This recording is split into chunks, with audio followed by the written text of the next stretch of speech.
SSC বা নবম দশম শ্রেণীর ভূগোল। আজকে আমরা দ্বাদশ অধ্যায় বা 12 অধ্যায় নিয়ে আলোচনা করব। অধ্যায়ের যে টপিকস আছে বাংলাদেশের যোগাযোগ ব্যবস্থা ও বাণিজ্য, transport system and trade of Bangladesh. যোগাযোগ ব্যবস্থা যাত্রী পণ্য পরিবহন করে অভ্যন্তরীণ ও আন্তর্জাতিক যোগাযোগের মাধ্যমে অর্থনীতিতে কার্যকরী অবদান রাখে। যোগাযোগ ব্যবস্থা যাত্রী পণ্য পরিবহন করে অভ্যন্তরীণ মানে ভিতরে এবং আন্তর্জাতিক যোগাযোগের মাধ্যমে আন্তর্জাতিক সারা বিশ্বে যোগাযোগের মাধ্যমে অর্থনীতিতে কার্যকরী অবদান রাখে।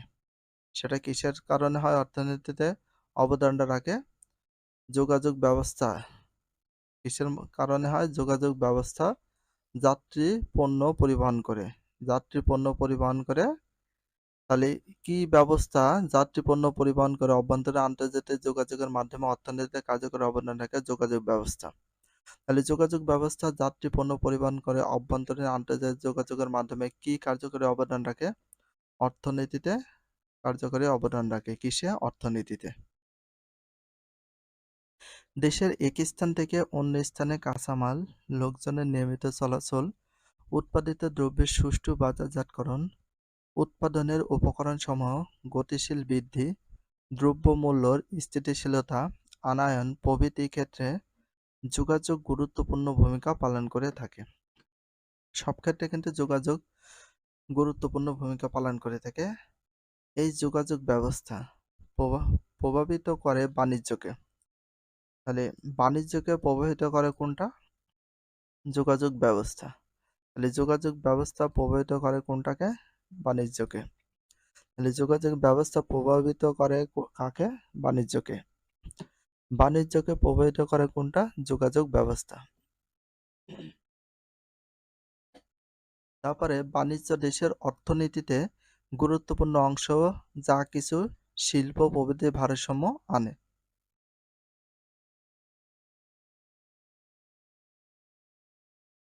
বাণিজ্য দেশের অর্থনীতিতে গুরুত্বপূর্ণ অংশ, যা কৃষি শিল্প প্রভৃতির ভারসাম্য আনে। তাহলে বাণিজ্য দেশের অর্থনীতিতে গুরুত্বপূর্ণ অংশ কোনটা? বাণিজ্য দেশের অর্থনীতিতে গুরুত্বপূর্ণ অংশ কোনটা? কৃষি আর শিল্প, যেটা ভারসাম্য আনে।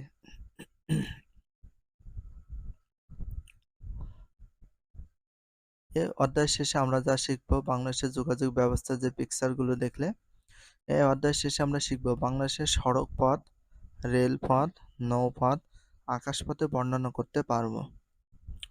যোগাযোগ ও পরিবহনে সড়কপথ, রেলপথ, নৌপথ, আকাশপথের গুরুত্ব বিশ্লেষণ করতে পারবো। সড়কপথ, রেলপথ ও নৌপথে চলাচলের ক্ষেত্রে দুর্ঘটনা এড়াতে সর্বদা সাবধানতা অবলম্বন করব, অন্যকে সাবধান করব। বাংলাদেশে অভ্যন্তরীণ ও বৈদেশিক বাণিজ্য ব্যাখ্যা করতে পারব। বাণিজ্য, আমদানি রপ্তানি পণ্য সম্পর্কে বর্ণনা করতে পারব।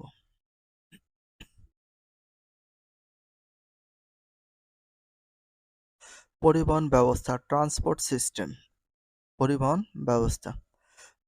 ব্যবস্থা বলতে আমরা বিভিন্ন স্থানে যোগাযোগের মাধ্যমে মালপত্র, লোক চলাচলের মাধ্যমকে বুঝি। পরিবহন ব্যবস্থা বলতে কি বোঝায়? আমরা বিভিন্ন স্থানে যোগাযোগের মাধ্যমে মালপত্র এবং লোক চলাচলের মাধ্যমকে বুঝি। তাহলে পরিবহন ব্যবস্থা কাকে বলে সেটা বুঝতে পারলে একটা সংজ্ঞা। বিভিন্ন স্থানে যোগাযোগের মাধ্যমে এবং মালপত্র, লোক চলাচলের মাধ্যমকে পরিবহন ব্যবস্থা বলে, ট্রান্সপোর্ট সিস্টেম। বাংলাদেশের যাতায়াত ব্যবস্থা 3 প্রকার। তাহলে বাংলাদেশের যাতায়াত ব্যবস্থা কয় প্রকার আছে? 3 প্রকার। একটা হচ্ছে স্থলপথ, মানে যেটা আছে রাস্তা, আর জলপথ যেটা পানির উপরে, আকাশপথ যেটা আকাশ দিয়ে ওড়ে, যেটাকে আমরা বিমান, প্লেন, হেলিকপ্টার, রকেট ইউজ করি। জলপথে জাহাজ, লঞ্চ, স্টিমার, আর স্থলপথে তো বিভিন্ন ধরনের ট্রান্সপোর্ট আছে। 3 ধরনের যাতায়াত ব্যবস্থা রয়েছে বাংলাদেশে। তাহলে বাংলাদেশে কয় ধরনের যাতায়াত ব্যবস্থা রয়েছে? 3 ধরনের যাতায়াত ব্যবস্থা রয়েছে। তো স্থলপথে রয়েছে 2 ধরন। স্থলপথে রয়েছে সড়ক পথ, যেটাতে কোনো ট্রেন চলে না, আর একটা আছে রেলপথ। সড়ক পথ আর একটা রেলপথ। তাহলে স্থলপথ কয়টা মাধ্যম রয়েছে যোগাযোগ বা চলাচলের? দুইটা। একটা হচ্ছে সড়কপথ আর একটা হচ্ছে রেলপথ। সড়কপথ জাতীয় মহাসড়ক, আঞ্চলিক মহাসড়ক, কাঁচা সড়ক এগুলো। আর রেলপথে রয়েছে মিটার গেজ, ব্রড গেজ এবং ডুয়েল গেজ। সড়কপথ রোডস উৎপাদিত কৃষিপণ্য বণ্টন, দূরত্ব যোগাযোগ ও বাজার ব্যবস্থার উন্নতির জন্য সড়কপথ অত্যন্ত গুরুত্বপূর্ণ। আর সড়কপথ কিসের ব্যবস্থার উন্নতির জন্য অত্যন্ত গুরুত্বপূর্ণ সড়কপথ? উৎপাদিত কৃষি পণ্য বণ্টন, উৎপাদিত মানে যেখানে উৎপন্ন করা হয়, কৃষি পণ্য বণ্টন মানে ভাগ করা। দূরত্ব যোগাযোগ, করা যায় সড়ক পথে। বাজার ব্যবস্থার উন্নতির জন্য, যে বাজার ব্যবস্থা আছে সেটা উন্নতির জন্য সড়ক পথ অত্যন্ত গুরুত্বপূর্ণ। রেলপথের মাধ্যমে যোগাযোগ সব স্থানে সম্ভব না, তাই সড়ক পথ থাকা প্রয়োজন। কিসের মাধ্যমে যোগাযোগ সব স্থানে সম্ভব না, তাই সড়ক পথ থাকা প্রয়োজন? রেলপথের মাধ্যমে, কারণ রেলপথ সব জায়গায় সম্ভব না। সড়ক পথ গড়ে ওঠার জন্য নিম্নোক্ত ভৌগোলিক অবস্থান প্রভাব ফেলে। অনুকূল অবস্থা, একটা সড়ক পথের হচ্ছে দুইটা অবস্থা আছে, একটা অনুকূল আর একটা প্রতিকূল।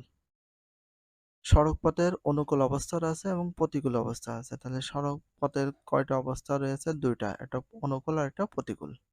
সড়ক পথ গড়ে ওঠার অনুকূল অবস্থাগুলো একটু দেখি, অনুকূলগুলো কেমন। সড়ক পথ গড়ে ওঠার অনুকূল অবস্থা তিনটি। কয়টি? তিনটি। সমতল ভূমিতে সড়কপথ, সমতল ভূমি মানে সমান ভূমি, সড়কপথ গড়ে ওঠার জন্য অত্যন্ত প্রয়োজন। তাহলে সড়কপথ গড়ে ওঠার জন্য কেমন ভূমি প্রয়োজন? সমতল ভূমি, আর সমতল ভূমি মানে সমান।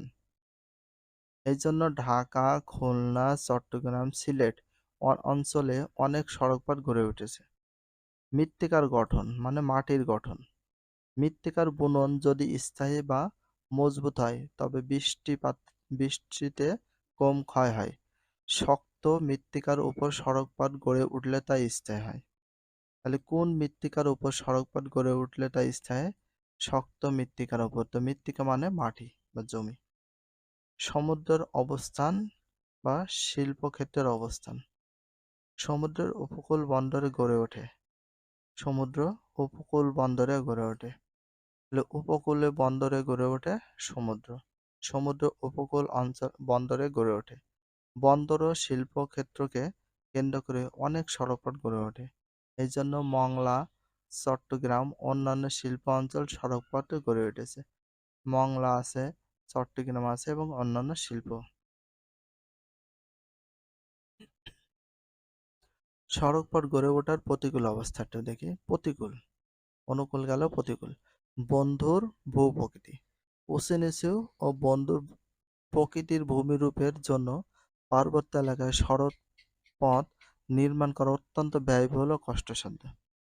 তাহলে উঁচু নিচু বন্ধু প্রকৃতি ভূমিরূপের জন্য পার্বত্য এলাকায় সড়কপথ নির্মাণ করা। কোন এলাকায় সড়কপথ নির্মাণ করা অত্যন্ত ব্যয়বহুল ও কষ্টসাধ্য? কোন এলাকায় সড়কপথ নির্মাণ করা অত্যন্ত ব্যয়বহুল ও কষ্টসাধ্য? এটা হচ্ছে পার্বত্য এলাকায়। কোন এলাকায়? পার্বত্য এলাকায়। এই জন্য পার্বত্য চট্টগ্রামের সড়কপথ আছে কিন্তু কম। পার্বত্য চট্টগ্রামের সড়কপথ আছে কিন্তু খুবই অল্প বা কম আছে। তাহলে সড়কপথ গড়ে ওঠার প্রতিকূল অবস্থাও রয়েছে তিনটি। কয়টি? তিনটি। একটা ভূমির ঢাল, ঢালযুক্ত স্থানে সড়কপথ তৈরি করা কষ্টকর, ব্যয়বহুল। তাহলে কোন স্থানে সড়কপথ তৈরি করা কষ্টকর, ব্যয়বহুল? ঢালযুক্ত স্থানে। এতে গাড়ির জ্বালানি খরচ বেশি হয়, অর্থাৎ বেশি ঢাল সড়কপথ তৈরির ক্ষেত্রে বাধাস্বরূপ। এই জন্য বাংলাদেশের দক্ষিণ পূর্ব অঞ্চলের সড়কপথের ঘনত্ব কম। বাংলাদেশের কোন অঞ্চলে সড়কপথের ঘনত্ব কম? দক্ষিণ পূর্ব অঞ্চলে। কোন অঞ্চলে? দক্ষিণ পূর্ব অঞ্চলে। নিম্নভূমি ও নদীপূর্ণ অঞ্চল। নিম্নভূমি মানে নিচু ভূমি ও নদীপূর্ণ অঞ্চলে বেশি কালভার্ট ও ব্রিজ নির্মাণে খরচ বেশি হয়। তাহলে কোন কোন অঞ্চলে বেশি কালভার্ট ও ব্রিজ নির্মাণে খরচ বেশি হয়? নিম্নভূমি এবং নদীপূর্ণ অঞ্চলে। নিম্নভূমি এবং নদীপূর্ণ অঞ্চলে। এই জন্য এ সকল অঞ্চলে সড়কপথ কম গড়ে ওঠে। তাই বাংলাদেশের সিলেটের হাওর অঞ্চল, দক্ষিণাঞ্চলে সড়কপথ কম। তাহলে বাংলাদেশের কোন কোন অঞ্চলে সড়কপথ কম? বাংলাদেশের সিলেটের হাওর অঞ্চল এবং দক্ষিণাঞ্চল, সিলেটের হাওর অঞ্চল এবং দক্ষিণাঞ্চলে সড়কপথ খুবই কম। নৌপথ এ অঞ্চলে অগ্রাধিকার পায়।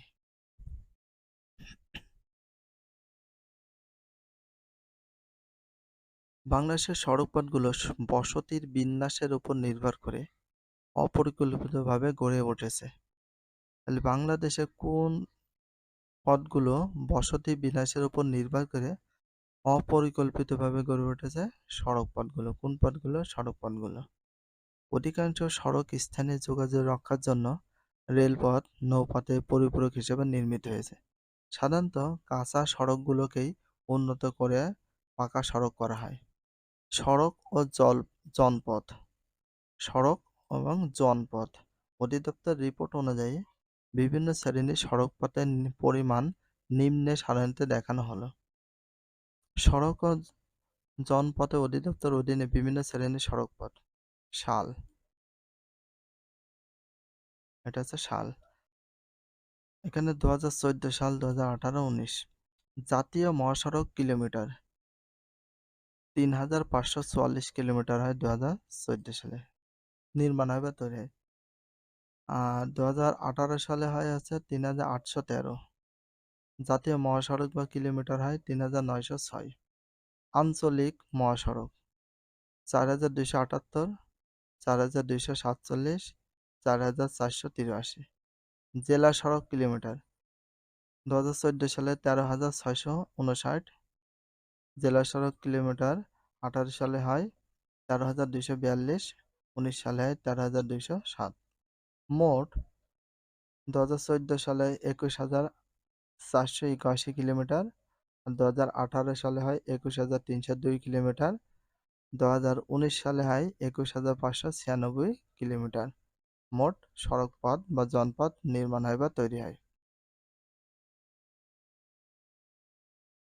কাজ: উপরে পরিসংখ্যান থেকে তথ্য নিয়ে নিচের ছকটি পূরণ করো। সড়ক পথের নাম বেড়েছে, কমেছে না কারণ? তো সড়ক পথের নাম এই যে এখানে যেটা দেখো, জাতীয় মহাসড়ক। জাতীয় মহাসড়কের নাম, সড়ক পথের নাম বেড়েছে না কমেছে? বেড়েছে। এটা জাতীয় মহাসড়কের নাম বেড়েছে। তাহলে কতটুকু বেড়েছে? এই যে একটু বলি, এখানে 906। তো 906 এর ভিতরে 3906 এর ভিতরে এই যে আমাদের 2014 সাল, এইটাকে আমরা কি করব? সর্বপ্রথম বিয়োগ করব।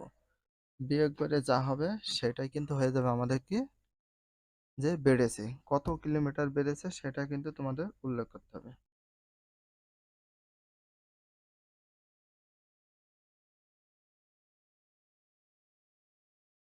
তাহলে এখানে দেখো 3906।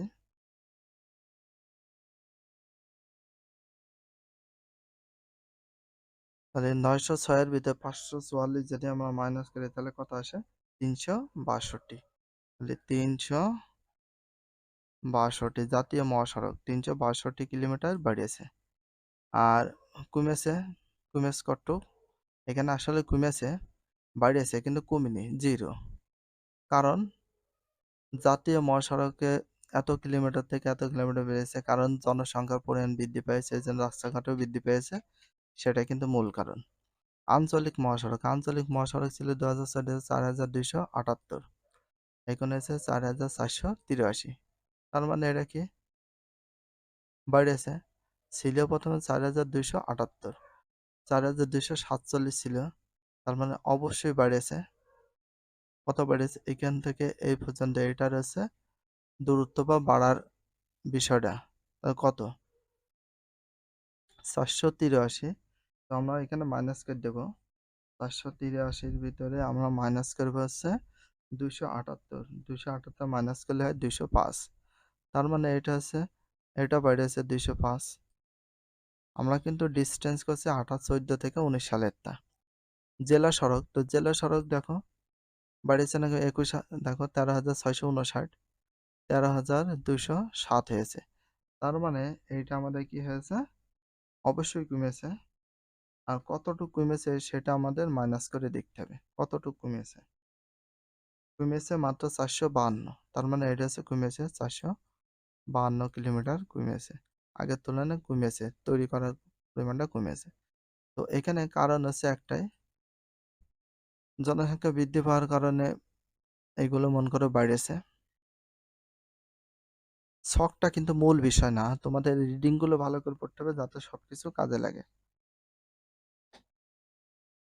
আমাদের দেশের সড়কপথগুলো বৃষ্টি, বর্ষা প্রভৃতি দ্বারা প্রভাবিত হয়, ফলে কাঁচা সড়ক ও আঞ্চলিক সড়কগুলো ক্ষতিগ্রস্ত হয়, যার ফলে সারা বছরই সড়ক মেরামত করতে হয়। এছাড়া নদী বিদ্যুৎ হওয়ায় কালভার্ট নির্মাণ, মেরামত করতে হয়, যা সড়কপথের বাধা হিসাবে কাজ করে। বাংলাদেশের অভ্যন্তরীণ মানে বাংলাদেশের ভিতরে যোগাযোগ সড়কপথ ঢাকা কেন্দ্রিক। তাহলে বাংলাদেশের অভ্যন্তরীণ যোগাযোগের সড়কপথ কোন কেন্দ্রিক? ঢাকা কেন্দ্রিক। যত সড়কপথ আছে সব ঢাকা কেন্দ্রিক। রুটস নিম্নরূপ: ঢাকা আরিচা নগরবাড়ি হয়ে পাবনা, রাজশাহী, বগুড়া, রংপুর, দিনাজপুর, তেঁতুলিয়া। আবার ঢাকা থেকে দৌলতদিয়া হয়ে ফরিদপুর, কুষ্টিয়া, যশোর, খুলনা, বরিশাল। ঢাকা টাঙ্গাইল, জামালপুর, নেত্রকোনা, ময়মনসিংহ। ঢাকা কুমিল্লা, নোয়াখালী, ফেনী, চট্টগ্রাম, রাঙ্গামাটি, বান্দরবান, খাগড়াছড়ি, কক্সবাজার, টেকনাফ। ঢাকা বঙ্গবন্ধু সেতু হয়ে উত্তরবঙ্গ। বাংলাদেশের অর্থনীতিতে সড়ক পথের যথেষ্ট অবদান রয়েছে। তাহলে বাংলাদেশের অর্থনীতিতে কোন পথের যথেষ্ট অবদান রয়েছে? সড়ক পথে। কোন পথের? সড়ক পথের। Very very important. বর্তমানে সড়ক পথের উন্নয়নের জন্য যমুনা নদীর উপর বঙ্গবন্ধু সেতু গুরুত্বপূর্ণ ভূমিকা পালন করছে। তাহলে বর্তমানে সড়ক পথের উন্নয়নের জন্য কোন নদীর উপর? যমুনা নদীর উপর। কোন নদীর উপর? যমুনা নদীর উপর বঙ্গবন্ধু সেতু গুরুত্বপূর্ণ ভূমিকা পালন করেছে। কোন সেতু? বঙ্গবন্ধু সেতু। সড়ক পথ সারা দেশের জালের মতো ছড়িয়ে আছে। সারা দেশে জালের মতো ছড়িয়ে আছে কোন পথ? সড়ক পথ। কোন পথ? সড়ক পথ। তাই এদেশে সকল স্থানে সড়ক পথ পাওয়া যায় বা যাওয়া যায়। বাজার ব্যবহার উন্নতি, সুষম অর্থনৈতিক উন্নয়ন, কৃষি উন্নয়ন ও বন্টন, শিল্পায়ন, ব্যবসা বাণিজ্যের উন্নতি, কর্মসংস্থান প্রভৃতি ক্ষেত্রে সড়কপথ যথেষ্ট ভূমিকা পালন করে। রেলপথ, রেলওয়েজ।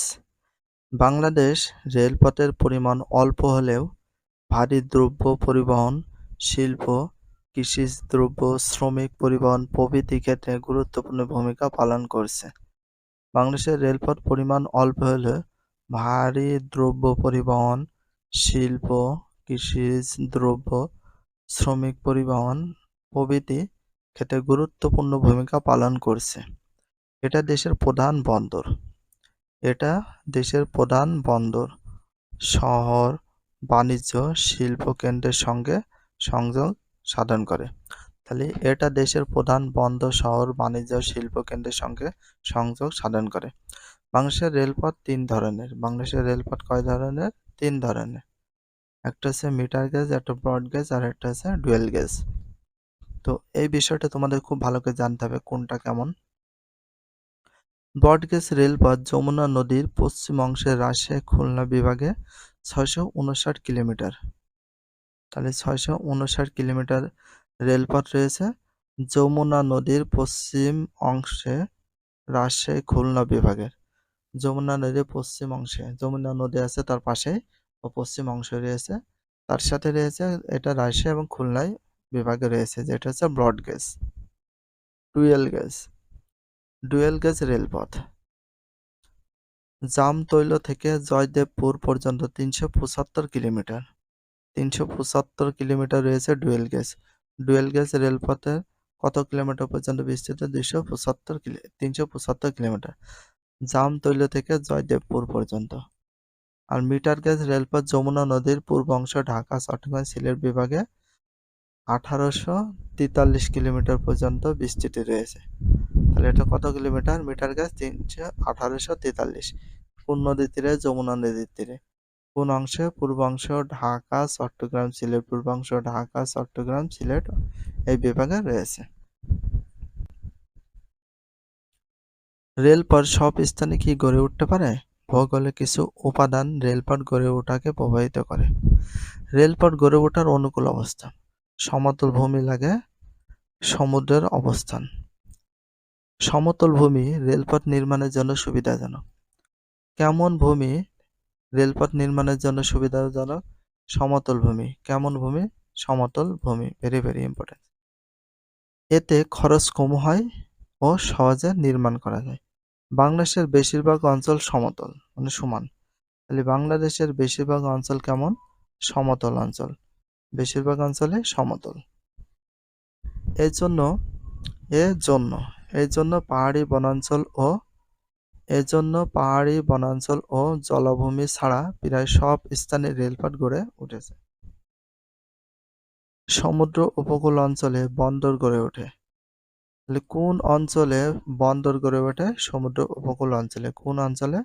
সমুদ্র উপকূল অঞ্চলে। এই বন্দরের কারণে অন্যান্য সমস্যা থাকলেও রেলপথ গড়ে ওঠে। এর জন্য চট্টগ্রামের পাহাড়ি অঞ্চল বাদ দিয়ে বন্দরকে কেন্দ্র করে সমতল ভূমি রেলপথ গড়ে উঠেছে। চট্টগ্রামের পাহাড়ি অঞ্চল বাদ দিয়ে বন্দরকে কেন্দ্র করে সমতল ভূমিতে রেলপথ গড়ে উঠেছে। রেলপথ গড়ে ওঠার প্রতিকূল অবস্থা। বন্দর ভূ-প্রকৃতি। উঁচু-নিচু বন্দর প্রকৃতির ভূমিরূপের জন্য পার্বত্য এলাকায় রেলপথ নির্মাণ অত্যন্ত ব্যয়বহুল ও কষ্টসাধ্য। তাহলে কোন এলাকায় রেলপথ নির্মাণ অত্যন্ত ব্যয়বহুল ও কষ্টসাধ্য? পার্বত্য এলাকায়। কোন এলাকায়? পার্বত্য এলাকায়। তাই বাংলাদেশের পার্বত্য চট্টগ্রাম অঞ্চলে পাহাড়ের গা বেয়ে রেলপথ নেই। নিম্নভূমি ও মৃত্তিকা। মৃত্তিকার বুনন যথেষ্ট মজবুত না হলে রেলপথ গড়ে ওঠে না। এছাড়া নদী বেশি থাকলে রেলপথ গড়ে ওঠেও না, কঠিন। তাই বাংলাদেশের দক্ষিণাঞ্চলে রেলপথ কম। ১ মিটার প্রস্থ রেলপথ মিটার গেজ ১.৬৮ মিটার প্রস্থ রেলপথ ব্রডগেজ নামে পরিচিত। তাহলে ১ মিটার প্রস্থ রেলপথ মিটার গেজ, ১ মিটার প্রস্থ রেলপথ মিটার গেজ, ১.৬৮ মিটার প্রস্থ রেলপথ ব্রডগেজ নামে পরিচিত। রেলপথ কি নামে পরিচিত? ব্রডগেজ। ১ মিটার প্রস্থ রেলপথকে বলা হয় মিটার গেজ। কি গেজ? Metre gauge. আর ১.৬৮ মিটার প্রস্থ রেলপথকে কি বলা হয়? ব্রডগেজ নামে পরিচিত। বর্তমানে তিস্তা মুখ ঘাট, বাহাদুরাবাদ ঘাট, সিরাজগঞ্জ, জগন্নাথগঞ্জের মধ্যে ২টি রেলওয়ে ফেরি চালু রয়েছে। বর্তমানে দেখো তিস্তা মুখ ঘাট, তারপরে বাহাদুরাবাদ ঘাট, সিরাজগঞ্জ, তারপর জগন্নাথগঞ্জের মধ্যে ২টি রেলওয়ে ফেরি চালু হয়েছে। কয়টি রেলওয়ে ফেরি চালু হয়েছে? ২টি।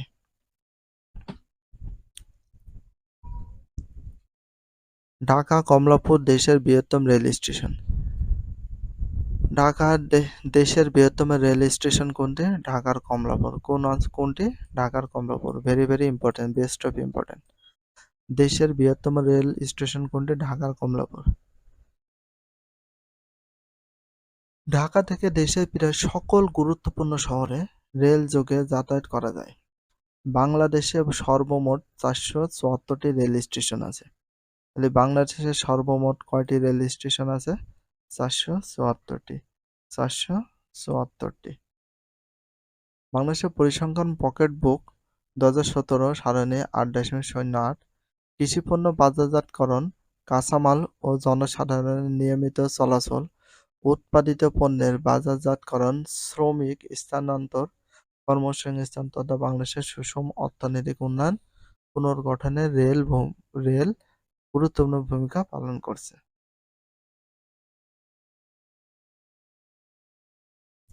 বাংলাদেশ রেলওয়ে বাণিজ্যিক ও আর্থিক সফলতা অর্জনে সরকারের বিভিন্ন প্রকল্প হাতে নিয়েছে। এসব প্রকল্প বাস্তবায়ন হলে বাংলাদেশ রেলওয়ে একটি যুগোপযোগী ও আধুনিক যোগাযোগ ব্যবস্থায় পরিণত হবে। যুগোপযোগী বা আধুনিক যোগাযোগ ব্যবস্থা পরিণত হবে। বাংলাদেশের রেলপথ সাংকেতিক চিহ্ন: জেলা সীমারেখা, রাজধানী বিভাগের শহর, নদী, আন্তর্জাতিক সীমারেখা, dual gauge, broad gauge, metre gauge. তো বাংলাদেশের মানচিত্র বঙ্গোপসাগরে যত রাস্তা আছে সেই রাস্তাগুলো দেখানো হয়েছে। কাজ ১৯০। খাগড়াছড়ি, রাঙ্গামাটি, বান্দরবান, বরিশাল, পটুয়াখালী, মাদারীপুর, শরীয়তপুর, মেহেরপুর, কক্সবাজার, লক্ষ্মীপুর অঞ্চলে কোনো রেলপথ নেই। উক্ত অঞ্চলগুলোর রেলপথ যোগাযোগ নেই কেন? ভৌগোলিক কারণসমূহ বের করো। দলগতভাবে কারণগুলো মিলিয়ে ব্যাখ্যা করে শিক্ষকের কাছে জমা দাও। জলপথকে প্রধানত দুইটি ভাগে ভাগ করা যায়। তাহলে জলপথকে প্রধানত কয়টি ভাগে ভাগ করা যায়? দুইটি ভাগে ভাগ করা যায়। তাহলে জলপথকে প্রধানত কয়টি ভাগে ভাগ করা যায়? দুইটি ভাগে ভাগ করা যায়। জলপথকে দুইটি ভাগে ভাগ করা যায়, ভেরি ভেরি ইম্পর্টেন্ট। জলপথ, নৌপথ এবং সমুদ্রপথ।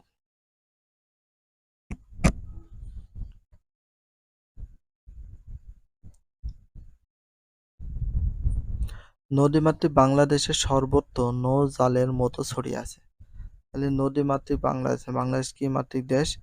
নদীমাতৃক দেশ। কি দেশ? নদীমাতৃক দেশ। বাংলাদেশের ভৌগোলিক গঠন নৌপথের অনুকূলে, যে কারণে নৌপথ বিস্তার করেছে তা বাংলাদেশের ভৌগোলিক বৈশিষ্ট্য আলোচনা করলে তা সহজে। নৌপথ গড়ে ওঠার অনুকূল অবস্থা। নিম্নভূমি নদীবহুল। নিম্নভূমি সহজে বন্যা কবলিত হয়।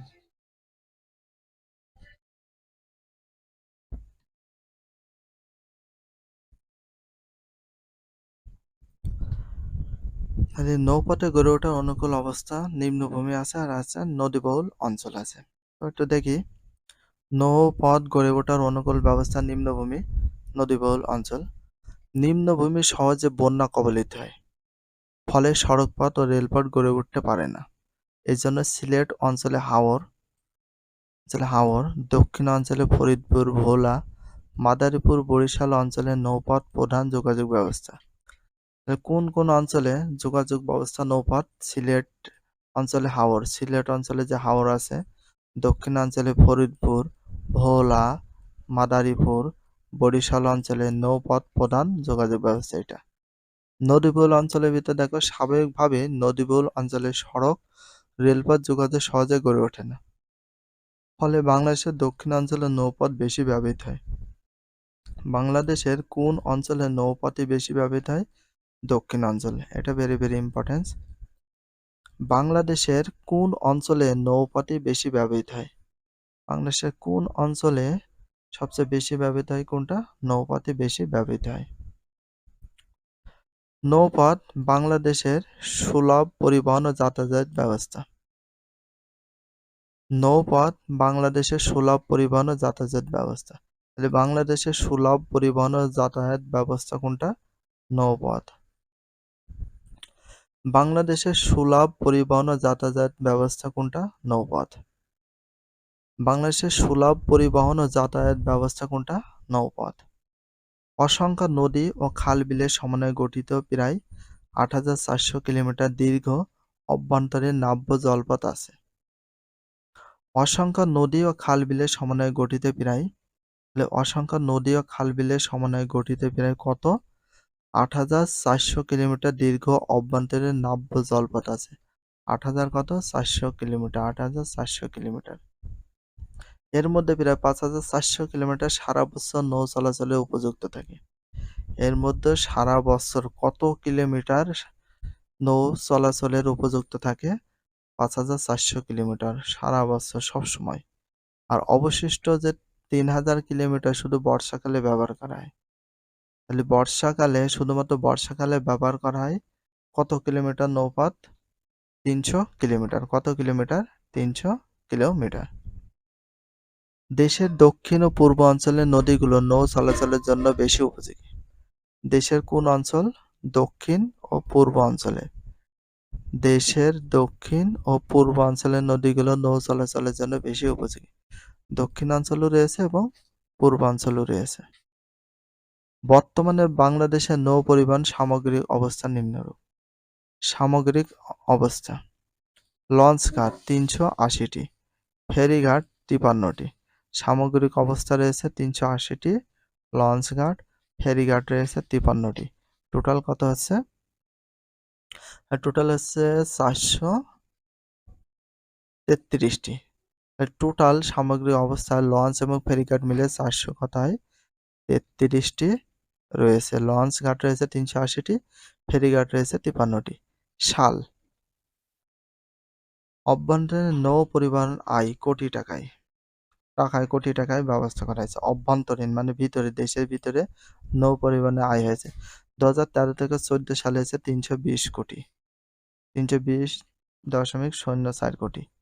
2014 থেকে 15 সালে হয়েছে 354.58 কোটি। 2015 থেকে 16 সালে হয়েছে 506.64 কোটি। 2016 থেকে 17 সালে হয়েছে 603.40 কোটি। 2017 থেকে 18 সালে হয়েছে 477.50 কোটি।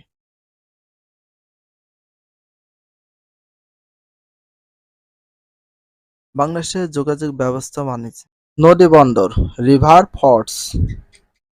নদী বন্দরের মধ্যে ঢাকা, নারায়ণগঞ্জ, মুন্সিগঞ্জ, গোয়ালন্দ, বরিশাল, খুলনা, ভৈরব বাজার, আশুগঞ্জ, মোহনগঞ্জ, চাঁদপুর, ঝালকাঠি, আরিচা, আজমিরীগঞ্জ ও মাদারীপুর উল্লেখযোগ্য। চিত্র 12.2। আর নদী বন্দরের ভিতর কি কি আছে? নদী বন্দরের ভিতর রয়েছে এগুলো সবগুলো নদী বন্দর। তাহলে নদী বন্দর গুলোর ভিতর উল্লেখযোগ্য কোনগুলো আছে? নদী বন্দরগুলোর মধ্যে উল্লেখযোগ্য বন্দর কোনগুলো? ঢাকা, নারায়ণগঞ্জ, মুন্সিগঞ্জ, গোয়ালন্দ, বরিশাল, খুলনা, ভৈরব বাজার, আশুগঞ্জ, মোহনগঞ্জ, চাঁদপুর, ঝালকাঠি, আরিচা, আজমিরীগঞ্জ, মাদারীপুর উল্লেখযোগ্য। এগুলো সব নদী বন্দর। বাণিজ্য, পণ্য ও যাত্রী পরিবহন করে বাংলাদেশ নৌপথ বাংলাদেশের অর্থনীতিতে যথেষ্ট ভূমিকা রাখে। বাংলাদেশের অর্থনীতিতে যথেষ্ট ভূমিকা রাখে কোনটা? নৌপথ। বাংলাদেশের অর্থনীতিতে যথেষ্ট ভূমিকা রাখে কোনটা? নৌপথ। বাংলাদেশের অর্থনীতিতে যথেষ্ট ভূমিকা রাখে কোনটা? নৌপথ। তো বাংলাদেশের নৌপথের সাংকেতিক কিছু চিহ্ন দেয়া আছে ভিতরে, যেগুলো দেখতেছে এটা বাংলাদেশের মানচিত্র বঙ্গোপসাগরের। বাংলাদেশের নৌপথগুলো এখানে অবস্থিত রয়েছে। কাজ বাংলাদেশের প্রধান নদী বন্দরগুলোর মানচিত্র চিহ্নিত করা এবং শিক্ষকের কাছে জমা দাও। এই যে এখানে যেগুলো দেখতে পেলে আমি একটু বলি, এখানে যে নদী বন্দরগুলো দেখতে পেলে এর ভিতরে সে নদী বন্দরগুলো উল্লেখ করো। এই যে যেমন আরিচা আছে, আমরা একটু সার্কেল দিয়ে যে এই যে সবগুলো রয়েছে, যে ঢাকা, খুলনা, বরিশাল, চট্টগ্রাম যেগুলো আছে, এই যে মোহনগঞ্জ যেগুলো আছে সেগুলো চিহ্নিত করে স্যারের কাছে জমা দিয়ে দিয়েছে। তো তেমন কোনো প্রয়োজন নেই, তোমাদের ভালো করে এগুলো পড়তে হবে। সমুদ্রপথ অসিন শিপিং। সমুদ্রপথ ইংলিশ হচ্ছে অসিন শিপিং। সমুদ্রপথ গড়ে ওঠার জন্য দেশের অবস্থান অবশ্যই সমুদ্রের তীরে হওয়া প্রয়োজন। সমুদ্রপথ গড়ে ওঠার জন্য দেশের অবস্থান অবশ্যই সমুদ্রের তীরে হওয়া প্রয়োজন। শুধু সমুদ্রই থাকলেই হবে না, তার ভৌগোলিক কিছু বৈশিষ্ট্য দরকার, যা থাকলে সমুদ্র বন্দর গড়ে তোলা যাবে। বন্দর গড়ে উঠলেই তবেই সমুদ্রপথে উন্নতি লাভ করবে। তাহলে বন্দর গড়ে উঠলেই সমুদ্রপথ উন্নতি লাভ করবে। তাহলে কি গড়ে তুলতে হবে? প্রথমে বন্দর গড়ে তুলতে হবে। যখনই বন্দর গড়ে উঠবে তখনই কিন্তু সমুদ্রপথে যাত্রা লাভ করবে, এটাই কথা বলা হয়েছে। সমুদ্রপথ গড়ে ওঠার ভৌগোলিক কিছু কারণ রয়েছে। তাহলে সমুদ্রপথ গড়ে ওঠার জন্য 4টা ভৌগোলিক কারণের ভিতরে দেখো, পোতাশ্রয় আছে, উপকূলের গভীরতা, সুবিস্তৃত সমভূমি, জলবায়ু। এই ভৌগোলিক কারণগুলো তোমার জানতে হবে। তো দেখো পোতাশ্রয় থাকলে ঝড় ঝাপটা, তো পোতাশ্রয় ঢেউ বলতে সমুদ্রের যে ঘূর্ণিঝড়গুলো হয় সেগুলোকে বোঝায়। পোতাশ্রয় থাকলে ঝড় ঝাপটা, সমুদ্রের ঢেউ প্রভৃতির কবল থেকে জাহাজ রক্ষা পায়। তাহলে পোতাশ্রয়গুলো থাকলে সেগুলো কি থেকে রক্ষা পায় সেটা তোমাদের জানতে হবে। ঝড় থেকে রক্ষা পায়, ঝড় ঝাপটা, সমুদ্রের ঢেউ এগুলো থেকে রক্ষা পায়। উপকূলে গভীরতা কেমন হতে হবে? বন্দরের উপকূলস্থ সমুদ্র বেশ গভীর হওয়া বাঞ্ছনীয়। সমুদ্র যত গভীর হবে এতে সব ধরনের আধুনিক জাহাজ বন্দরে যাতায়াত করতে পারবে। আধুনিক যত জাহাজ আছে, পাখাযুক্ত, ইলেকট্রিক, এই জাহাজগুলো খুব সুন্দরভাবে চলাচল করতে পারবে। সুবিস্তৃত সমভূমি বন্দরে জাহাজ মেরামত ও জেটি নির্মাণের জন্য সুবিস্তৃত সমভূমি থাকা প্রয়োজন। জাহাজে যে বন্দর মেরামত করবে, বন্দরে যে জাহাজগুলো আছে সেগুলো তো মেরামত করতে হবে। আবার তার সাথে জেটি নির্মাণের জন্য সুবিস্তৃত সমভূমি, জেটি নির্ণয়ের জন্য অবশ্যই সুবিস্তৃত কি থাকা লাগবে, সমভূমি থাকা লাগবে। বরফ কুয়াশা, জলবায়ুতে বরফ কুয়াশা প্রভৃতি সমুদ্র যোগাযোগের বাধা স্বরূপ। বরফ হলে সমুদ্র পথে বাধা হবে, কুয়াশা হলে বাধা হবে, কারণ সেগুলোতে দেখা যায় না দূরের জিনিস, এই জন্য অ্যাক্সিডেন্ট হওয়ার সম্ভাবনা বেশি থাকে বা বাধার স্বরূপ সেটা বলে, যা বাংলাদেশের উপকূলে অনুপস্থিত। আর এ কারণে সমুদ্র যোগাযোগ প্রসার লাভ করছে, এইগুলো নেই বলে চলে। বরফ বা কুয়াশা, বরফ তো একেবারেই নেই, কুয়াশা মোটামুটি থাকে শীতের টাইমে। দেশের অভ্যন্তরে, অভ্যন্তরে মানে দেশের ভিতরে, এবং আন্তর্জাতিক বাণিজ্য জলপথ, আন্তর্জাতিক বলতে কি বোঝায়, বাইরের দেশ মানে সারা বিশ্বে। বাণিজ্য মানে ব্যবসা, জলপথ তথা নৌপথ মানে নৌকা চলাচল করে সেটা নৌপথ বলে, ও সমুদ্রপথ গুরুত্বপূর্ণ ভূমিকা পালন করে। তাহলে দেশের অভ্যন্তরে হোক অথবা আন্তর্জাতিক বাণিজ্য হোক, জলপথ তথা নৌপথ বা সমুদ্রপথ, নৌপথ অথবা সমুদ্রপথ বা জলপথ যাই বলি, সেটা খুবই গুরুত্বপূর্ণ ভূমিকা পালন করে দেশের অভ্যন্তরে মানে ভিতরের ব্যবসা হোক, সারা বিশ্বের ব্যবসা বাইরে হোক, সেটা সম্পূর্ণ জলপথ, নৌপথ বা সমুদ্রপথ যাই বলে এটা সবচেয়ে বেশি ভূমিকা পালন করে থাকে, সেই কথাটাই বলা হয়েছে। বাংলাদেশের 3টি সমুদ্র বন্দর আছে, এটা ভেরি ভেরি ইম্পর্টেন্স, দেখে রাখবা। বাংলাদেশের কয়টি সমুদ্র বন্দর আছে? 3টি। তাহলে বাংলাদেশের কয়টি সমুদ্র বন্দর আছে? 3টি। Very very importance. তাহলে বাংলাদেশের কয়টি সমুদ্র বন্দর আছে? 3টি।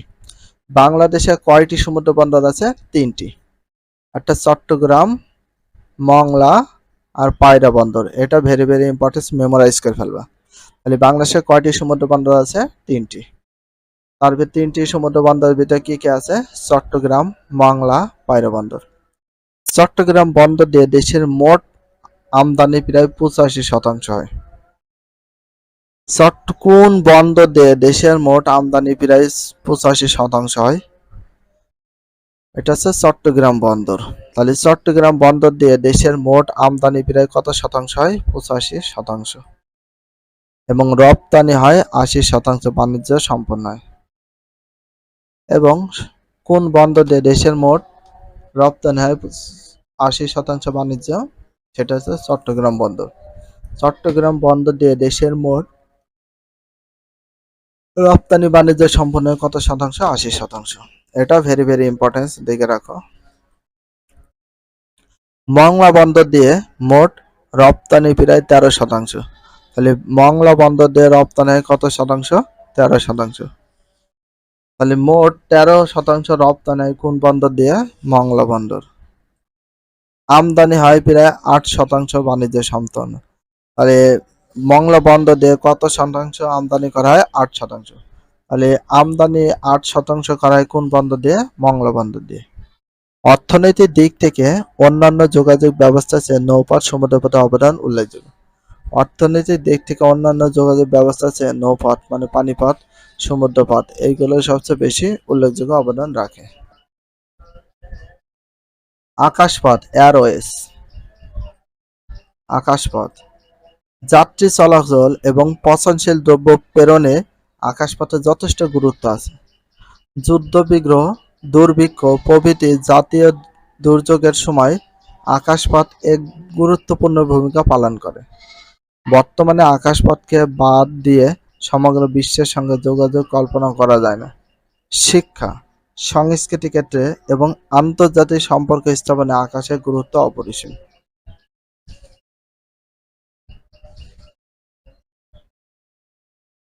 এখানে আছে দেখো, আকাশপথ গড়ে ওঠার অনুকূল অবস্থা কেমন হতে হবে? সমতল ভূমি হতে হবে, সমতল ভূমি। কুয়াশামুক্ত, ঝড় ঝঞ্ঝার স্বল্পতা হতে হবে, কুয়াশা ঝড় ঝঞ্ঝা হতে হবে না, এরকম হলে ভালো হয়।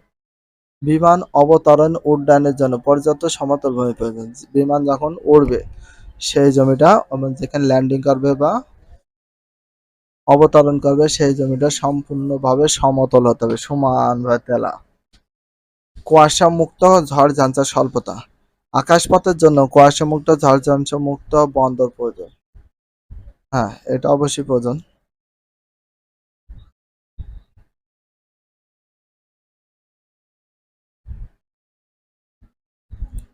বিমানের অভ্যন্তরীণ মানে বিমানের ভিতরে সার্ভিস ঢাকা থেকে চট্টগ্রাম কক্সবাজার, সিলেট, যশোর, রাজশাহী, সৈয়দপুর, বরিশাল প্রভৃতি স্থানে যাতায়াত করা যায়। তাহলে বিমানের অভ্যন্তরীণ সার্ভিস ঢাকা থেকে কোথায়? চট্টগ্রাম যাওয়া যায়, কক্সবাজার, সিলেট, যশোর, রাজশাহী, সৈয়দপুর, বরিশাল প্রভৃতি স্থানে যাতায়াত করা যায়। চিত্রে 12.3। অভ্যন্তরীণ রুটে বেসরকারি বিমান সার্ভিসও চালু রয়েছে। অভ্যন্তরীণ মানে ভিতরের রুটে কোন বিমান চালুর সার্ভিস রয়েছে? বেসরকারি। বেসরকারি। ঢাকার হযরত শাহজালাল আন্তর্জাতিক বিমানবন্দর বাংলাদেশের প্রধান আন্তর্জাতিক বিমানবন্দর। বাংলাদেশের প্রধান আন্তর্জাতিক বিমানবন্দর কোনটা? ঢাকা হযরত শাহজালাল আন্তর্জাতিক বিমানবন্দর। হযরত শাহজালাল। হযরত শাহজালাল।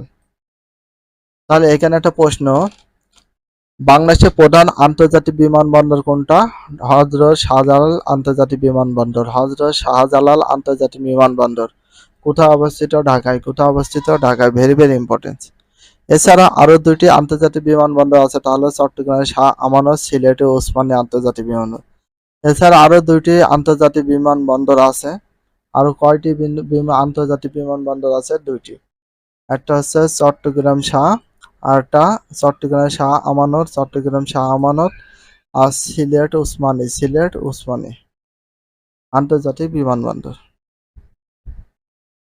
বাংলাদেশে আকাশপথে সাংঘাতিক চিহ্ন দেওয়া আছে, এখানে যেটা দেখা যাচ্ছে সম্পূর্ণটা আকাশপথের ইন্ডিকেট করা হয়েছে। বাংলাদেশে আকাশপথ বাণিজ্য, ট্রেড মানে বাণিজ্য। মানুষের অভাব ও চাহিদা মেটানোর উদ্দেশ্যে পণ্য দ্রব্য ক্রয় বিক্রয় হয়। তাহলে মানুষের অভাব ও চাহিদা মেটানোর জন্য কি বিক্রি করা হয়? পণ্য দ্রব্য বিক্রয় করা হয়। আর কি মেটানোর উদ্দেশ্যে পণ্য দ্রব্য বিক্রি করা হয়? মানুষের অভাব এবং চাহিদা। মানুষের অভাব এবং চাহিদা এবং এর আনুষঙ্গিক কার্যবলী হচ্ছে বাণিজ্য। আমাদের প্রয়োজনীয় উপাদানগুলো একই স্থানে উৎপাদন বা তৈরি হয় না, যার ফলে পণ্যগুলো বন্টনের প্রয়োজন দেখা দেয়, তাই বাণিজ্যের প্রয়োজন হয়। কিসের প্রয়োজন দেখা দেয় তখনই বাণিজ্যের প্রয়োজন হয়? বন্টনের প্রয়োজন দেখা দেয় তখনই বাণিজ্যের প্রয়োজন হয়। বাণিজ্য নিম্নরূপ। বাণিজ্য বাণিজ্য দুই প্রকার। বাণিজ্য কয় প্রকার? দুই প্রকার। তাহলে বাণিজ্য কত প্রকার? দুই প্রকার। একটা হচ্ছে অভ্যন্তরীণ বাণিজ্য আর একটা আন্তর্জাতিক বাণিজ্য। অভ্যন্তরীণ বাণিজ্য বলতে দেশের ভিতরের অংশ, দেশের ভিতরে যে বাণিজ্য হয় সেটাকে বলা হয় অভ্যন্তরীণ বাণিজ্য। আর আন্তর্জাতিক বাণিজ্য বলতে সারা বিশ্বে পৃথিবীর ভিতরে সব দেশের সঙ্গে বাণিজ্য হলে সেটা আন্তর্জাতিক বাণিজ্য বলে। আন্তর্জাতিক বাণিজ্য দুই প্রকার, একটা হচ্ছে আমদানি বাণিজ্য আর একটা হচ্ছে রপ্তানি বাণিজ্য। তাহলে আমদানি বা আন্তর্জাতিক বাণিজ্য কয় প্রকার? দুই প্রকার। একটা হচ্ছে আমদানি বাণিজ্য আর একটা হচ্ছে রপ্তানি বাণিজ্য। অভ্যন্তরীণ বাণিজ্য, ইন্টারনাল ট্রেড। অভ্যন্তরীণ বাণিজ্য।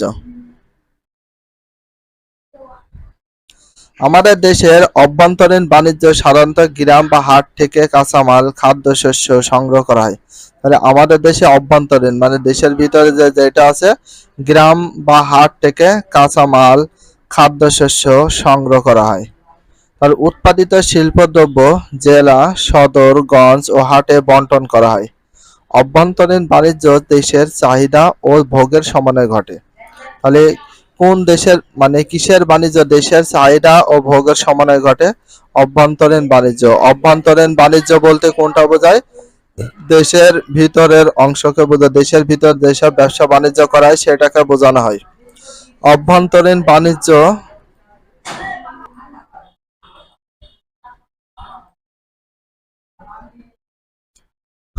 অভ্যন্তরীণ বাণিজ্য বাংলাদেশের যাতায়াত ব্যবস্থা গুরুত্বপূর্ণ ভূমিকা রাখে। তাহলে অভ্যন্তরীণ বাণিজ্যে বাংলাদেশের যাতায়াত ব্যবস্থা কেমন ভূমিকা রাখে? গুরুত্বপূর্ণ ভূমিকা রাখে। তাহলে বাংলাদেশের যাতায়াত ব্যবস্থা গুরুত্বপূর্ণ ভূমিকা রাখে কোনটা? অভ্যন্তরীণ বাণিজ্য। যেমন সড়ক পথ, রেলপথ আর নৌপথ। কোন কোন পথে সবচেয়ে বেশি চলে? সড়ক পথও চলে, রেলপথও চলে, নৌপথ। নৌপথ বলতে যেখানে জল বা নদী নালাতে নৌপথ, রেলপথ তো বোঝোই, সড়ক পথ বলতে যেটা শুধুমাত্র রাস্তা।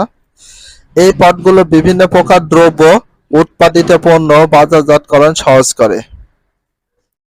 কাজ, তোমার এলাকার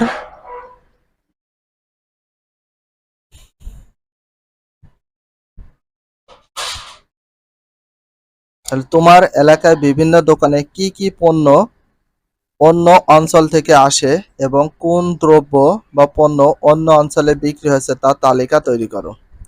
কাজ, তোমার এলাকায় বাণিজ্যের সঙ্গে যাতায়াত সম্পর্ক দেখাও। তো বাণিজ্য সম্পর্কে যাতায়াত ব্যবস্থা দেখাতে বলা হয়েছে, বলে পণ্য দ্রব্য তোমার অঞ্চল থেকে যাচ্ছে, যাতায়াত ব্যবস্থা কেমন, পণ্য দ্রব্য তোমার অঞ্চলে আসছে।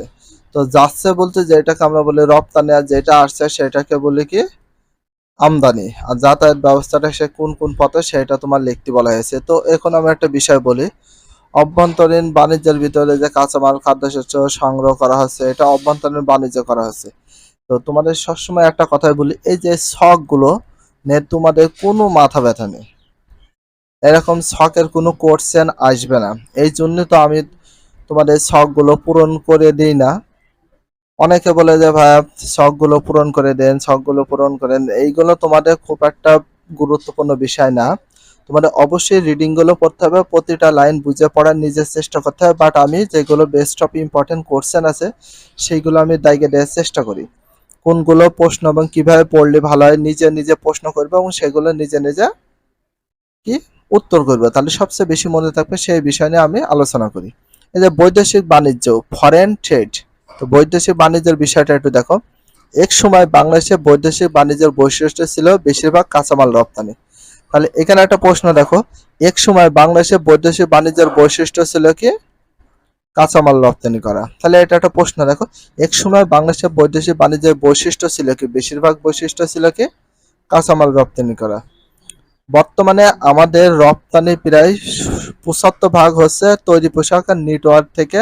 দিন দিন কৃষি পণ্য রপ্তানি পরিমাণ কমে আমদানি বাড়ছে। তাহলে এখানে একটা প্রশ্ন দেখো, বর্তমানে আমাদের রপ্তানি প্রায় ৭৫% আয় হচ্ছে তৈরি পোশাক। তাহলে বর্তমানে আমাদের রপ্তানির প্রায় শতকরা কত ভাগ হচ্ছে তৈরি পোশাক থেকে, হয়েছে ৭৫%। কত ভাগ থেকে? ৭৫% থেকে আসে। সেটা কি থেকে? তৈরি পোশাক আর নেটওয়ার্ক থেকে। তৈরি পোশাক আর নেটওয়ার্ক থেকে। তাহলে তৈরি পোশাক আর নেটওয়ার্ক থেকে কত ভাগ আয় হচ্ছে? ৭৫%। কত ভাগ? ৭৫%। কত ভাগ আসছে? ৭৫%। দিন দিন কৃষি পণ্য রপ্তানি পরিমাণ কমে আমদানি বাড়ছে। রপ্তানির কৃষি পণ্য যেগুলো রয়েছে সেগুলো কৃষি পণ্য রপ্তানি পরিমাণ কমে যায়, সেগুলো আমদানি বাড়ছে। বর্তমানে খাদ্যশস্য শিল্পজাত দ্রব্য আমদানি করতে হয়। খালি বর্তমানে কি কি আমদানি করতে হয় সেটা রয়েছে, খাদ্যশস্য আমদানি করতে হচ্ছে, শিল্পজাত দ্রব্য আমদানি করতে হচ্ছে শুধুমাত্র বর্তমানে, কিন্তু এর আগে এত কিছু করা লাগতো না। তাহলে বর্তমানে কি কি আমদানি করতে হচ্ছে কৃষি পণ্যের ভিতরে, বেশিরভাগ আমরা খাদ্যশস্য শিল্পজাত দ্রব্য আমদানি করতে পারছি। বর্তমানে কোন কোন পণ্য দ্রব্য আমদানি করতে হচ্ছে? খাদ্যশস্য আর শিল্পজাত দ্রব্য। এবং দেখা যায় রপ্তানি চেয়ে আমদানির দ্রব্য বেশি। খালি কিসের পরিমাণ বেশি হয়? রপ্তানি চেয়ে আমদানির দ্রব্য বেশি হচ্ছে। বেশিরভাগ রপ্তানি মানে এক দেশ থেকে অন্য দেশে যেসব দ্রব্য বিক্রি করা হয় সেগুলোকে বলা হয় রপ্তানি, অন্য দেশ থেকে কিনে নিয়ে আসলে সেগুলোকে বলা হয় আমদানি। আর এ সকল বৈদেশিক বাণিজ্য চলে সমুদ্রপথে। যত এসব বৈদেশিক বাণিজ্য আছে, রপ্তানি আমদানি বেশিরভাগ চলে কোনটা? সমুদ্রপথে বেশি চলে। তবে জরুরি ভিত্তিতে পচনশীল দ্রব্য আকাশপথে আনা নেওয়া করা হয়। যেগুলো প্রচুর পরিমাণে অল্প সময়ের ভিতর পচে যায় সেগুলো কিন্তু কিসের মাধ্যমে? আকাশপথে, যেটা বিমানের মাধ্যমে, হেলিকপ্টার, বিমান, রকেট, এইগুলোর মাধ্যমে আমদানি করা হয়ে থাকে বা লেনদেন করা হয়ে থাকে। বৈদেশিক বাণিজ্যে রপ্তানি বৃদ্ধি করে আমাদের অর্থনীতির উন্নতি করার লক্ষ্যে সর্বোচ্চ প্রচেষ্টা প্রয়োজন। মানে বৈদেশিক মানে বিদেশে বাণিজ্য রপ্তানি করতে হবে। রপ্তানিটা যদি বৃদ্ধি করি মানে এই দেশ থেকে অন্য দেশে যদি বিক্রি করতে পারি তাহলে আমাদের দেশে অর্থনৈতিক উন্নতির গুরুত্বটা ভালো হবে। এজন্য উৎপাদন বৃদ্ধি করতে হবে, পণ্যের মান উন্নয়ন করতে হবে, উৎপাদন ব্যয় হ্রাস করতে হবে, ব্যয় যত হয় তার চেয়ে একটু কমাতে হবে, রপ্তানি শুল্ক হ্রাস করতে হবে, পরিবহন ব্যবস্থার উন্নয়ন করতে হবে, রপ্তানিযোগ্য পণ্যের ব্যাপক প্রচার প্রভৃতি অপরিহার্য। এর জন্য উৎপাদন কি করতে হবে? বৃদ্ধি করতে হবে, পণ্যের মান উন্নয়ন করতে হবে, উৎপাদন ব্যয় হ্রাস করতে হবে, রপ্তানি শুল্ক হ্রাস, পরিবহন ব্যবস্থার উন্নয়ন করতে হবে, রপ্তানিযোগ্য পণ্যের ব্যাপক প্রচার করতে হবে। এগুলো করতে পারলেই মন করো দেশের অর্থনৈতিক উন্নয়নটা সবচেয়ে বেশি ভালো হয়। অর্থনীতির দিক থেকে উন্নয়ন হয়ে যাবে, মানে টাকা পয়সার দিক থেকে। যেমন বাংলাদেশ, চীন, ভারত, সিঙ্গাপুর, মালয়েশিয়া, দক্ষিণ কোরিয়া, জাপান, হংকং, তাইওয়ান প্রভৃতি দেশ থেকে পণ্য আমদানি করে। তাহলে বাংলাদেশ কোন কোন দেশ থেকে পণ্য আমদানি করে এইগুলো দাগে রাখবা। আমি যেগুলো আন্ডারলাইন করে দিছি, অনেকে বলে শুধু আপনি রিডিং পড়ে যাচ্ছেন, না আমি যেগুলো করছেন সেগুলো করে দিচ্ছি, বাট এখানে বোঝার কোনো বিষয় না। তোমরা তো বোঝো পণ্য বলতে যে কোনো জিনিসকে বোঝানো হয়। দেখো বাংলাদেশ কোন কোন দেশ থেকে আমদানি করে পণ্য, পণ্য বলতে বিভিন্ন দেশের যে কোনো জিনিসকে বোঝানো হয়েছে পণ্য। তাহলে বাংলাদেশ কোন কোন দেশ থেকে পণ্য আমদানি করে? চীন, ভারত, সিঙ্গাপুর, মালয়েশিয়া, দক্ষিণ কোরিয়া, জাপান, হংকং, তাইওয়ান প্রভৃতি দেশ থেকে পণ্য আমদানি করে। বাংলাদেশের পণ্য আমেরিকা। তাহলে বাংলাদেশের পণ্য আবার কোন কোন দেশে রপ্তানি করা হয় সেটা দেখে আমদানি করলাম, ঠিক আছে, অন্য দেশ থেকে কিনে নেয় সেটাকে আমদানি বলে। বাংলাদেশের পণ্য কোথায় কোথায় রপ্তানি করা হয়? আমেরিকা যুক্তরাষ্ট্র, জার্মানি, ফ্রান্স, যুক্তরাজ্য, নেদারল্যান্ডস, কানাডা, ইতালি প্রভৃতি দেশে রপ্তানি করা হয়, মানে বিক্রি করা হয়। আমাদের প্রাকৃতিক সম্পদ রয়েছে, কিন্তু মূলধন ও প্রযুক্তিবিদ্যার অভাবে প্রাকৃতিক সম্পদের সুষ্ঠু ব্যবহার সম্ভব হচ্ছে না। কিসের অভাবে? মূলধন আর প্রযুক্তির অভাবে। ফলে আমদানি রপ্তানির মধ্যে ভারসাম্য থাকছে না, সবচেয়ে বেশি আমদানি পরিমাণ হয়ে যাচ্ছে বেশি। বাংলাদেশে বর্তমানে শ্রম নির্ভর শিল্পের রপ্তানি উপযোগিতা বৃদ্ধি পাচ্ছে। তাহলে বাংলাদেশে বর্তমানে শ্রম নির্ভর শিল্পের রপ্তানি উপযোগিতা বৃদ্ধি পাচ্ছে। শ্রম নির্ভর শিল্পের রপ্তানি বৃদ্ধি পাচ্ছে, তার মানে বাংলাদেশের যত শ্রমিক আছে সে রপ্তানি বৃদ্ধি পাচ্ছে অন্য দেশে, এটাই। তাহলে দেখো বাংলাদেশে বর্তমানে কি শিল্পের রপ্তানি উপযোগিতা বৃদ্ধি পাচ্ছে? শ্রম নির্ভর, শ্রম শিল্পের। কোন শিল্পের? শ্রম শিল্প। তাহলে এখানে একটা প্রশ্ন দেখো, এইভাবে প্রশ্ন করবা, বাংলাদেশে বর্তমানে কোন শিল্পের রপ্তানি উপযোগিতা বৃদ্ধি পাচ্ছে? শ্রম নির্ভর শিল্পের। পণ্যের প্রধান আমদানিকারক দেশ হিসাবে আমেরিকা যুক্তরাষ্ট্র তালিকা শীর্ষে রয়েছে। মানে পণ্যর প্রধান আমদানিকারক দেশ হিসাবে আমেরিকা যুক্তরাষ্ট্র তালিকা শীর্ষে রয়েছে আমদানিকারক দেশ হিসাবে। আমদানি করে, প্রচুর আমদানি করে কোন দেশ? আমেরিকা। তাহলে পণ্যর প্রধান কোন দেশ? আমদানিকারক দেশ হিসাবে আমেরিকা যুক্তরাষ্ট্র তালিকা শীর্ষে রয়েছে। কোন দেশ? আমেরিকা যুক্তরাষ্ট্র। তাহলে পণ্যর প্রধান আমদানিকারক দেশ কোনটা? আমেরিকা যুক্তরাষ্ট্র। এটা বিশাল importance question, very very importance, অবশ্যই দেখে রাখবা। প্রধান দেখো পণ্যর প্রধান আমদানিকারক দেশ হিসেবে রয়েছে আমেরিকা যুক্তরাষ্ট্রের তালিকা শীর্ষে রয়েছে। দ্বিতীয়, তৃতীয়, চতুর্থ স্থানে আছে জার্মানি। দ্বিতীয় স্থানে আছে জার্মানি, তৃতীয় স্থানে আছে যুক্তরাজ্য, চতুর্থ স্থানে আছে কি? ফ্রান্স। এটা ভেরি ভেরি ইম্পর্টেন্স, দেখে রাখবা। প্রধান রপ্তানি পণ্য সমূহ, কি কি পণ্য সবচেয়ে বেশি রপ্তানি করা হয় সেটা দেখো। প্রধান রপ্তানি পণ্য সমূহ রপ্তানি করে এই দেশটিকে পাঠানো হয়। প্রাথমিক পণ্যের ভিতর কি কি আছে দেখো, মানে হিমায়িত খাদ্য, যে কোনো হিমায়িত খাদ্য, কৃষিজাত পণ্য বিক্রি হয়, কাঁচা পাট বিক্রি হয়, চা এবং অন্যান্য প্রাথমিক পণ্য বিক্রি হয়। আর শিল্পজাত দ্রব্যের ভিতর কি কি আছে দেখো, তৈরি পোশাক, এটা তো প্রধান। নিটওয়্যার হয়, নিটওয়্যার। রাসায়নিক নিটওয়্যার বলতে এখানে আছে নিট, তারকে বোঝানো, তার তো চেনই। প্লাস্টিক সামগ্রী হয়, তারপর চামড়া হয়, চামড়াজাত পণ্য হয়, হস্তশিল্প হয়, হাতের তৈরি, পাট ও পাটজাত দ্রব্য পণ্য হয়, হোম টেক্সটাইল হয়, পাদুকা হয়, সিরামিক সামগ্রী হয়। তো এখানে একটু বলি, তৈরি পোশাকটা চেনে। নিটওয়্যার বলতে তার। রাসায়নিক দ্রব্য, রাসায়নিক যে কোনো দ্রব্য আছে, অনেক প্রচুর পরিমাণ রাসায়নিক দ্রব্য আছে, সেগুলো হয়। প্লাস্টিক সামগ্রী মানে প্লাস্টিকের জিনিস তৈরি হয়, চামড়া হয়, চামড়াজাত পণ্য, চামড়া যে কোনো জুতা, ব্যাগ, এসব অনেক আছে। হস্তশিল্প মানে হাতে তৈরি যে শিল্পগুলো, মানে হাত দিয়ে তৈরি হয় সেসব জিনিসকে, যেমন আমরা বলি মাটির ব্যাংক, এটা কিন্তু হাতের তৈরি, ওইগুলোকে বলা হয় হস্তশিল্প। অনেক শাড়ি আছে হাতের তৈরি, মেশিন বাদে। পাট ও পাটজাত পণ্য হয়, পাট ও পাট দিয়ে অনেক ব্যাগ আছে, অনেক কিছু আছে সেটা। হোম টেক্সটাইল বাড়িতে যেসব তৈরি হয় সেটা। পাদুকা, পাদুকা মানে পা মোছার জন্য যেসব হয় সেটা পাদুকা বলে, পায়ে ব্যবহার করার জন্য। সিরামিক সামগ্রী বা প্রকৌশলের দ্রব্যাদি, এইগুলো রপ্তানি করে থাকে বাংলাদেশ সবচেয়ে বেশি। এখানে দেয়া আছে দেখো, অর্থ বছরে 2015 থেকে 16 সালে রপ্তানি থেকে আয় করে মিলিয়ন ইউএস ডলারের মাধ্যমে। দেখো 34,257.18 ইউএস ডলার রপ্তানি করে, মিলিয়ন ডলার। আর আমদানি করে 43,122.0। তার মানে এখানে কোনটা বেশি বৃদ্ধি পেয়েছে? আমদানি পরিমাণ বেশি, রপ্তানি পরিমাণ কম, তার মানে এখানে লস আছে, সামঞ্জস্য নেই। 2016 থেকে 17 সাল দেখো 34,655.90 এটা হচ্ছে রপ্তানি করে, আয় করে। আর 47,005.0 এটা হচ্ছে কি করে, আমদানি ব্যয় হয়, তার ব্যয় বেশি, রপ্তানির চেয়ে আমদানি বেশি, এখানে ক্ষতি, লস। তার মানে এগুলো ভারসাম্য ঠিক নেই। 17 থেকে 18 সালে দেখো 36,668.17 মিলিয়ন ডলার আয় করে, সেটা রপ্তানি করে। আর আমদানি করে 58,865.0, তার মানে আমদানি বেশি, রপ্তানি কম। 2018-19 সালে 27,652.8, 40,895.0 এইগুলো বেশি, তার মানে এখানেও কম। তো রপ্তানি হয় কম কিন্তু আমদানি হয় বেশি, এটাই বোঝানো হয়েছে। বাংলাদেশে আমদানি ক্ষেত্রে চীনের অবস্থান শীর্ষে। বাংলাদেশের আমদানি ক্ষেত্রে চীনের অবস্থান শীর্ষে, আমদানি করে বাংলাদেশের আমদানি ক্ষেত্রে চীনের অবস্থান শীর্ষে। চীন বাংলাদেশে আমদানি ক্ষেত্রে চীনের অবস্থান শীর্ষে। 2018-19 ফেব্রুয়ারি অর্থ বছরে দেশের মোট আমদানি শতকরা 39% চীন থেকে আসে। তার মানে বাংলাদেশে যত আমদানি হয় সবচেয়ে বেশি কোন দেশ থেকে করা হয়? চীন দেশ থেকে। Very very important. এটা বুঝতে পারছেন অনেক হয়তো। বাংলাদেশে আমদানি ক্ষেত্রে চীনের অবস্থান শীর্ষে কেন বলা হয়েছে? বাংলাদেশ সবচেয়ে চীন দেশ থেকে আমদানি করে বেশি। 2018 থেকে 2019 ফেব্রুয়ারি অর্থ বছরে দেশের মোট আমদানি শতকরা কত আসে? 29.43% চীন থেকে আসে। দ্বিতীয় ও তৃতীয় অবস্থানে রয়েছে যথাক্রমে, দ্বিতীয় অবস্থানে রয়েছে ভারত এবং তৃতীয় স্থানে রয়েছে সিঙ্গাপুর।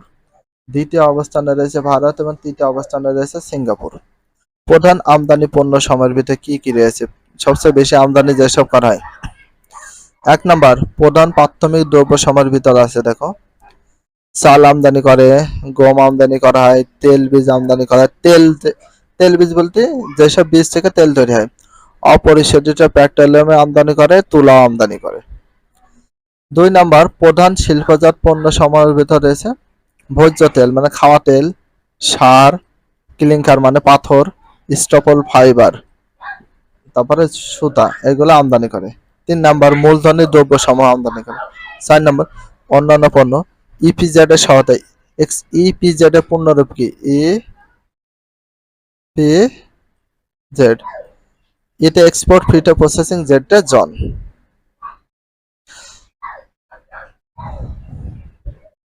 ফার্স্টে আমরা যে এমসিকিউ বা বহু নির্বাচনী প্রশ্ন আছে 96 পৃষ্ঠায়, সেখান থেকে একটু শুরু করছে। দেখো 1 নাম্বার কোন জেলায় রেলপথ নেই? তাহলে কোন জেলায় রেলপথ নেই? মাদারীপুরে কোনো রেলপথ নেই। 2 নাম্বার বৈদেশিক বাণিজ্য রপ্তানি বৃদ্ধি করতে হলে কি কি প্রয়োজন সেটা দেখো। এটা দেখো 1 নাম্বার উৎপন্ন দ্রব্যের খরচ কমাতে হবে, যে সব দ্রব্য উৎপাদন করা হবে বা তৈরি করা হবে সেটা খরচ কমাতে হবে।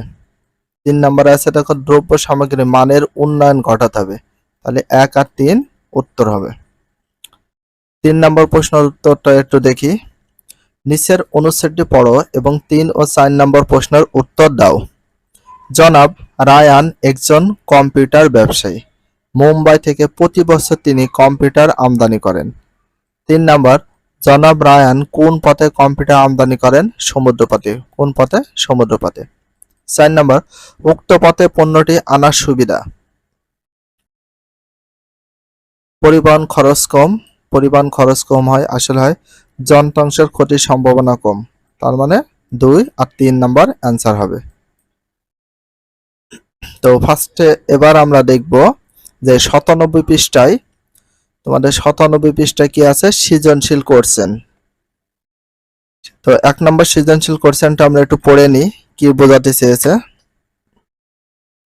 সায়হান গত শীতের ছুটিতে রাজশাহী থেকে তার ফুপুর বাড়ি সিলেটে বেড়াতে যায়। সায়হান গত শীতের ছুটিতে রাজশাহী থেকে ফুপুর বাড়িতে সিলেটে বেড়াতে যায়। সে কম খরচে এবং আরামদায়ক ভ্রমণের জন্য একটি পথ বেছে নিয়েছিল।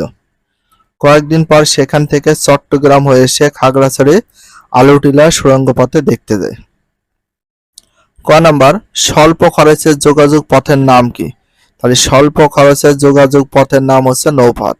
দেখো তো ভূগোল ও পরিবেশ দ্বাদশ অধ্যায় মানে 12 অধ্যায় 1 নম্বর প্রশ্নের উত্তরটা দেখো।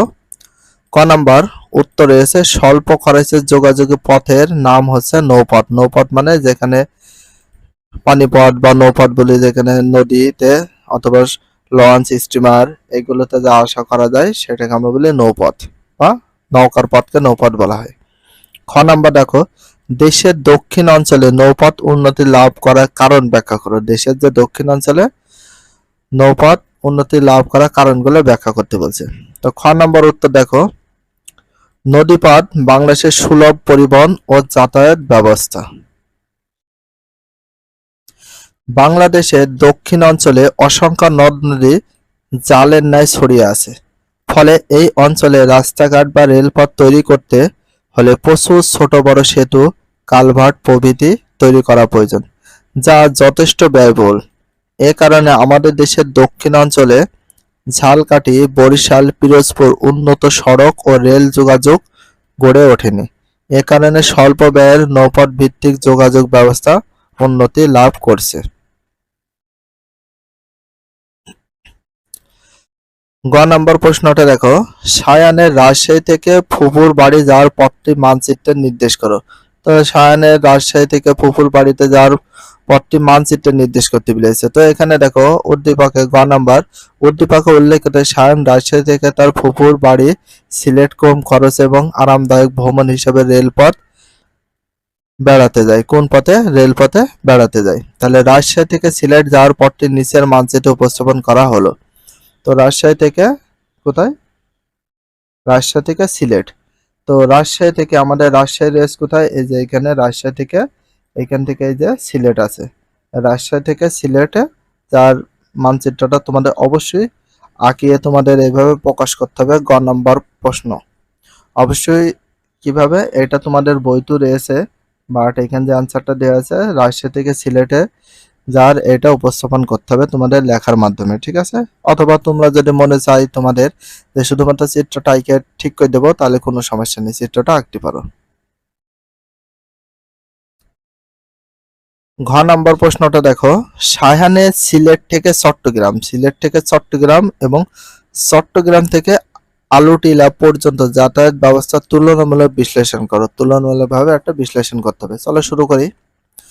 ঘ নম্বর উত্তর, সায়ানে সিলেট থেকে চট্টগ্রাম এবং চট্টগ্রাম থেকে আলুটিলা পর্যন্ত যাতায়াত ব্যবস্থা হলো যথাক্রমে একটা রেলপথ আর একটা হচ্ছে সড়ক পথ।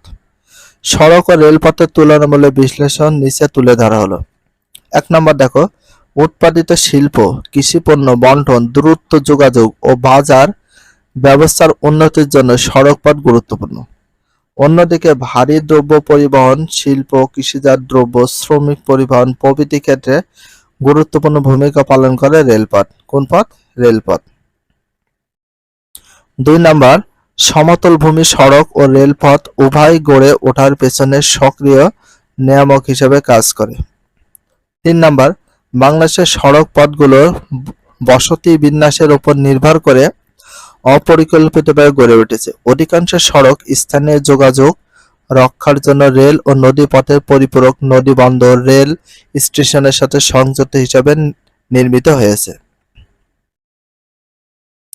সুতরাং বাংলাদেশের উন্নয়ন ও বাণিজ্যিক ও আর্থিক সফলতা অর্জনে উভয় যোগাযোগ ব্যবস্থায় গুরুত্বপূর্ণ ভূমিকা পালন করছে।